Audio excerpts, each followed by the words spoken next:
The radical power of softness. Why your strength lies in surrender. Have you ever wondered what would happen if you just stopped? Stop pushing, stop proving, stop performing. What if the very thing you've been taught to avoid, vulnerability, softness, rest, is actually your superpower? I recently had the extraordinary privilege of interviewing Fanci Mulan, whose revolutionary work in helping Black women reclaim their softness has transformed countless lives across continents. Fancy isn't just a thought leader, she's a healer, a visionary who saw the epidemic of burnout decimating our communities long before it made headlines. Her courage to stand in her truth has created ripples of permission that have touched thousands of women who thought they had to carry the weight of the world on their shoulders. Today, I'm honored to share what I learned from our conversation about the true meaning of strength. For generations, we've been sold a dangerous myth that our value lies in our productivity, that our worth is measured by our output, that to be respected, especially as Black women, we must be unshakable, unbreakable, and perpetually available. The strong Black woman trope isn't just exhausting, it's deadly. It's the silent killer stalking our boardrooms, our churches, our homes. But what if we've been looking at strength all wrong? 3 months ago, a CEO at one of America's fastest growing companies was hospitalized for exhaustion. Her name was Walonza Hall.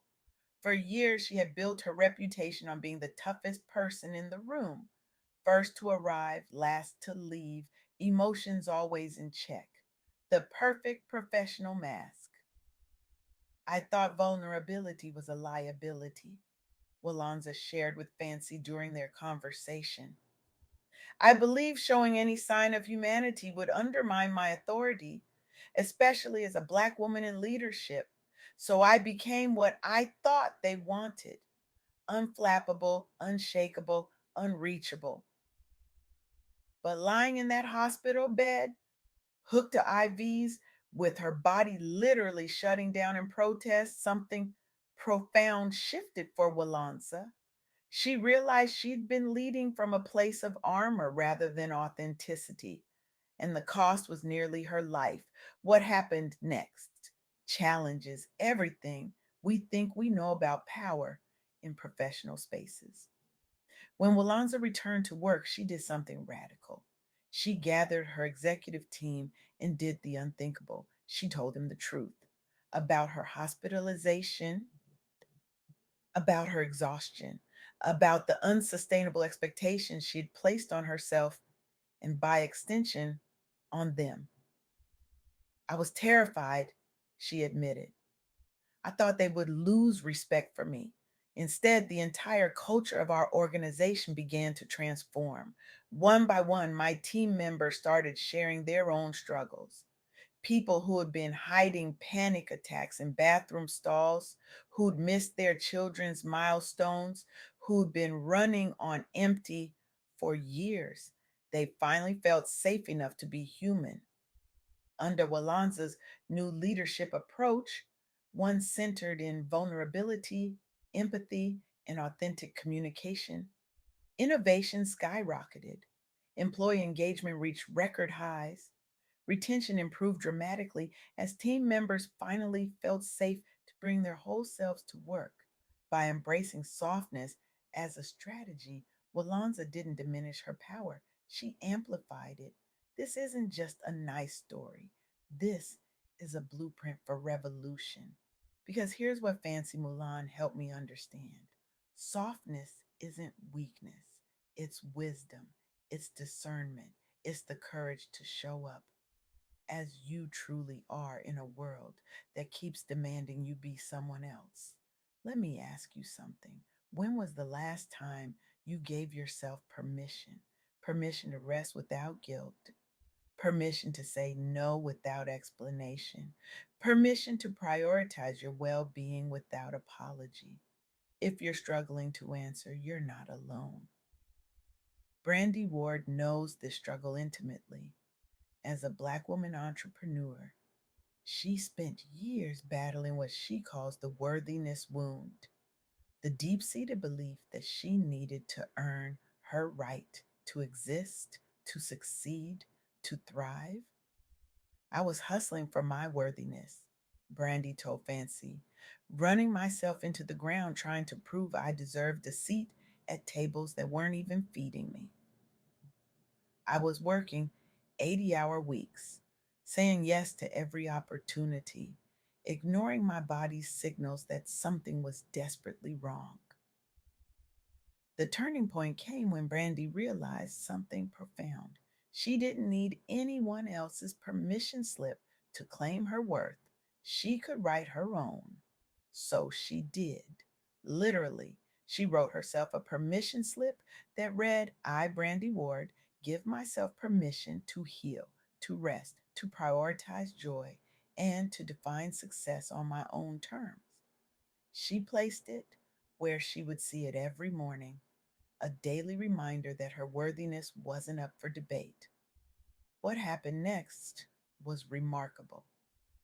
As Brandy began prioritizing her well being alongside her ambition, her businesses didn't suffer, they flourished. By honoring her need for rest and rejuvenation, her creativity expanded. By setting healthy boundaries, her relationships deepened. By releasing the constant hustle, she found sustainable success. The most revolutionary thing I did, Brandy shared, was to stop treating myself like a machine and start honoring myself as a human being worthy of care. I realized I wasn't just building businesses, I was creating a life. And what good is success if you're too exhausted to enjoy it? This is what Fanci Mulan calls the permission paradox, the counterintuitive truth that when we give ourselves permission to be human, we unlock our most divine potential. But let's be honest, in a world that profits from your exhaustion, choosing rest is a radical act. In space that demands your silence, speaking your truth is an act of courage. In systems designed for your burnout, prioritizing your peace is an act of rebellion. Just ask Suzette Johnson. As a high performing executive, Suzette had internalized the superwoman expectations placed on Black women in professional settings. Always available, always accommodating, always putting others' needs before her own. I was drowning in other people's expectations, Suzette confided to Fancy. I thought setting boundaries would make me seem difficult or uncommitted. So I just kept saying yes, even when my body was screaming no. The wake up call came after witnessing her mentor, another Black woman leader, collapse during a presentation from sheer exhaustion. Seeing this powerful woman brought low by the very expectations Suzette herself was trying to meet shattered something inside her. That day, Suzette made a decision. No more. No more sacrificing her well being on the altar of others' approval. No more abandoning herself to be accepted by others. She began setting clear, unapologetic boundaries. She stopped checking emails after 6 p.m. She declined meetings that could be handled through email. She took her vacation days, all of them, without guilt. The first time I said no to a last minute request that would have derailed my weekend plans, I was terrified, Suzette admitted. I was sure I'd face backlash or be labeled not a team player. Instead, something unexpected happened.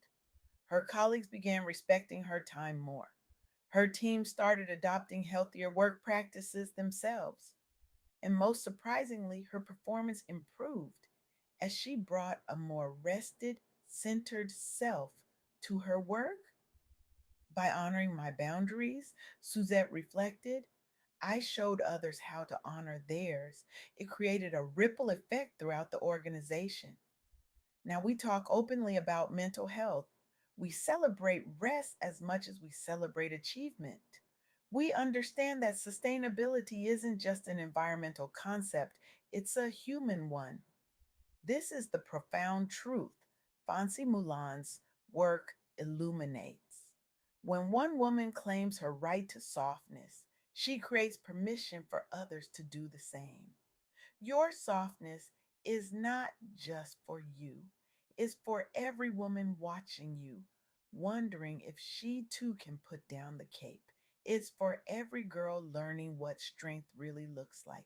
It's for every community that will benefit from your sustainable, joyful presence rather than your burnt out sacrifice. But embracing softness isn't just about what you stop doing, it's about what you start allowing. Start allowing yourself to smile through adversity, not because you're in denial, but because joy is your birthright, even in difficult seasons. Start allowing yourself to love boldly, even where that love is in return, because your capacity for compassion is a gift, not a weakness. Start allowing yourself to walk away when peace demands it, because sometimes the most powerful move is the one that takes you towards your own well being. As Fancy Mulan so powerfully reminded me during our interview, every season brings change. Use each as an opportunity to adjust your crown and keep moving forward. This is what it means to enter your soft girl era, not a temporary phase or aesthetic trend, but a fundamental reclamation of your humanity, a sacred return to the softness that has always been your birthright. So here is my challenge to you today: disrupt the narrative, reject the lie that your worth is tied to your productivity, abandon the myth that strength means never breaking, never bending, never resting. I want you to stand up right now. Yes, right now. Stand up wherever you are. Now place your hand over your heart. Feel that beating beneath your palm. That is not a productivity machine. That is not an achievement generator. That is a human heart that deserves tenderness, care, and rest. I want you to make a vow to that heart. Vow that from this day forward, you will no longer sacrifice your well being on the altar of others' expectations. Vow that you will claim your right to softness with the same ferocity with which you pursued success, because the revolution we need won't be won through grinding ourselves to dust. It will be won through radical acts of self preservation, through boundaries that honor our humanity, through vulnerability that connects rather than armor that isolates. The world doesn't need more exhausted women wearing capes. It needs more whole women wearing crowns, crowns they adjust, not abandon when the seasons change. Your softness is waiting. Your joy is waiting. Your authentic power is waiting. The only permission you need is your own. And if you forget, remember the words of Fancy Mulan: softness isn't the absence of strength, it's strength without the need to prove it. Now go forth and be gloriously, unapologetically soft. The revolution depends on it.